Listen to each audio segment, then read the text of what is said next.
I was fit in high school. I lifted a lot. I've always had a routine. I know what to do. I know what to eat.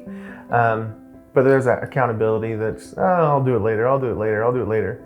That was a big mental block. And I would actually lose 5-10 pounds and then gain 20 more. So I ended up gaining weight, right? And so my health wasn't there. I knew it was right. My wife would work out. And that wasn't motivation enough, unfortunately. It's going to sound cliche, but that catalyst to change my mindset, just that thought process, the way I think.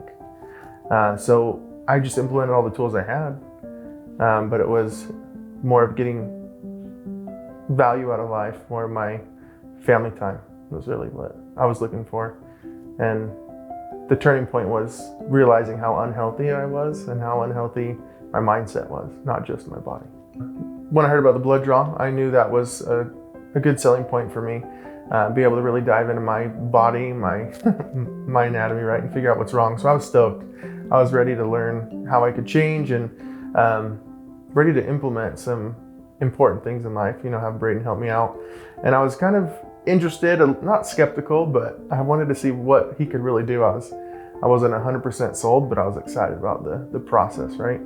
And so when I came in, did the blood draw, fasted, I mean, just normal, it took a couple, 3-4 vials, whatever. And then had a little bit of anxiety waiting to hear back the results. Like at first I was pumped, I was like, all right, let's do this. And then I'm like, wait, what's gonna happen?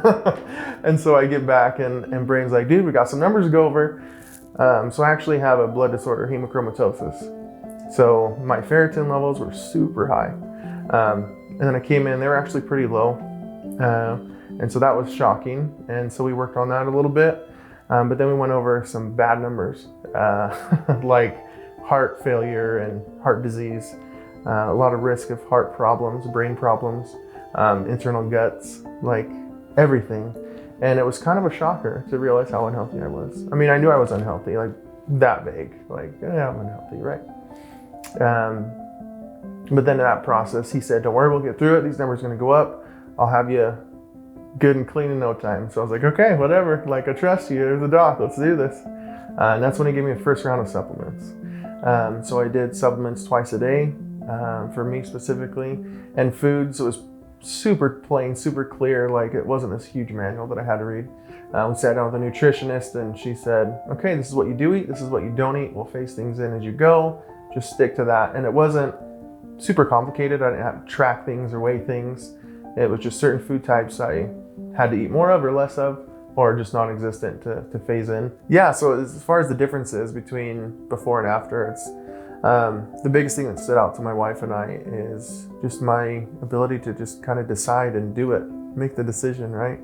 A lot of the times I would just be not crippled, but it was very difficult for me to just make sense of everything, just to decide to do it, to actually get up and do it. And now it's just, I don't even think about it. Like, my brain kind of subconsciously makes that decision for me. Like, okay, let's get up, let's get ready for the day, So it overcomes a lot of those annoying depression obstacles that you face on a daily basis.